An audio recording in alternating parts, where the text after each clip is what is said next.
African American families, more than all others, have been victims of systemic racism and discrimination in the banking and real estate sectors.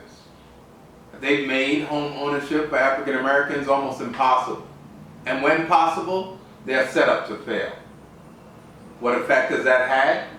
African Americans, according to the United States Census Bureau, home ownership rates by race and ethnicity of the householder, 1994 to 2021, shows that African American home ownership is at 42%, approximately.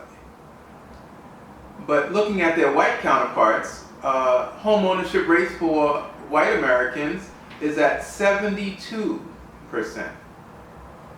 Yes, African Americans contemplating home ownership must contend with systemic racism and discrimination on a level that their white peers do not have.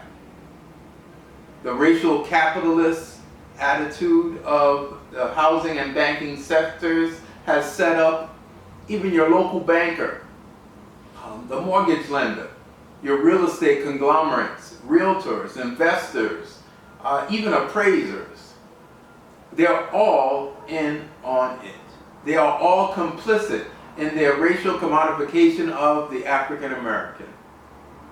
One tool that the banking and system uses is called redlining.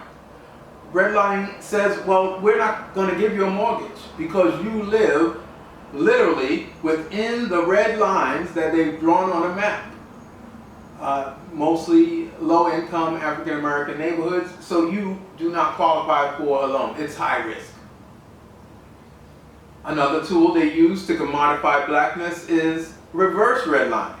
Okay, we'll give you a loan, but we're going to charge you higher interest rates, more fees than your white peers would have to pay for a similar home, all because of the color of your skin.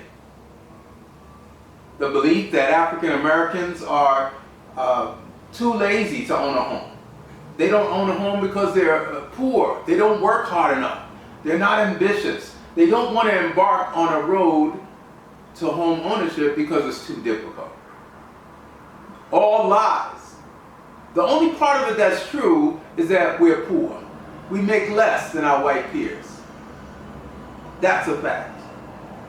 Couple that with the discrimination from banking and realtors and real estate agents, it's no wonder our home ownership rates are so low.